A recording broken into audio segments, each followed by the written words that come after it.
বিসমিল্লাহির রহমানির রহিম। আমরা এখন দাঁড়িয়ে আছি ঝিনাইদহ জেলা মহেশপুর থানা কাজিরবেড় ইউনিয়নের সীমান্তবর্তী এলাকা, ভারত পাশে ভারত রাষ্ট্র 6 গ্রাম রায়পুর এবং 6 গ্রামের মাঝখানে যে এই যে কস্তুরীপানা দেখতে পাচ্ছেন, এই কস্তুরীপানার নিচে আছে ইসামতি নদ। আমরা বই পুস্তকে পড়েছি যে এই ইসামতি নদ সম্পর্কে অনেকেই জানেন যে ইসামতি নদ বাংলাদেশে এবং ইন্ডিয়ার মাঝখান দিয়ে বয়ে গেছে। ইসামতি নদটি শুধু কস্তুরীপানা এখন আছে, দেখতে পাচ্ছেন অনেক সুন্দর। এই যে সরাসরি আপনাদেরকে দেখাচ্ছি যে সোজা যে কলা গাছগুলো দেখা যাচ্ছে, কলা গাছগুলো ইন্ডিয়ার ভেতরে আর এই নদটি বাংলাদেশে। শুধু এতটুকু ফারাক যে মাঝখানে এই যে নদ দেখতে পাচ্ছেন ইসামতি নদ কস্তুরীপানা দিয়ে ঢাকা, এটা হচ্ছে পুরোটাই ইসামতি নদ বাংলাদেশের বেশিরভাগ অংশ বাংলাদেশের আর কিছু অংশ ইন্ডিয়ার ভেতরে। আর এই কলা গাছগুলো যেগুলো দেখতে পাচ্ছেন এগুলো সবই ইন্ডিয়ার জমির ভেতরে।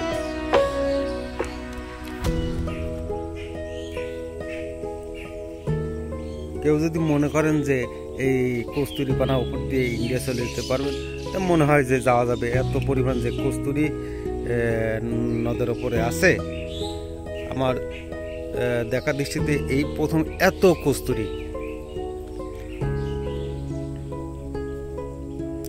আর এই যে পাশে আছে যে বাঁশঝাড়, অ্যামাজন নামে পরিচিত এলাকায় অসংখ্য বাঁশ।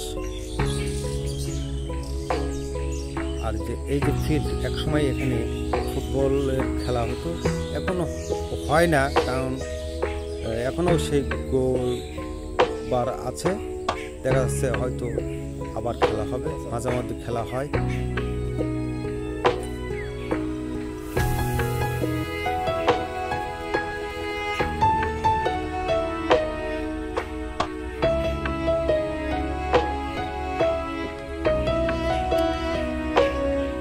আশেপাশে কোনো লোকজন দেখা যাচ্ছে না, কারণ সীমান্তবর্তী এলাকা তো, কারণ সবাই এখানে বিএসএফ এর টল থাকতে পারে, কারণ হচ্ছে কি বিজিবি বিএসএফ এর টল থাকতে পারে, কারণ এই জন্য জনসাধারণ সচরাচর কেউ আসে না।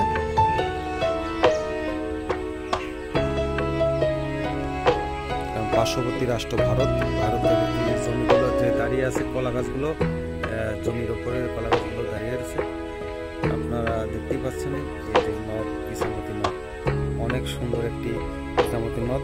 এই নদের উপরে যে কচুরিপানা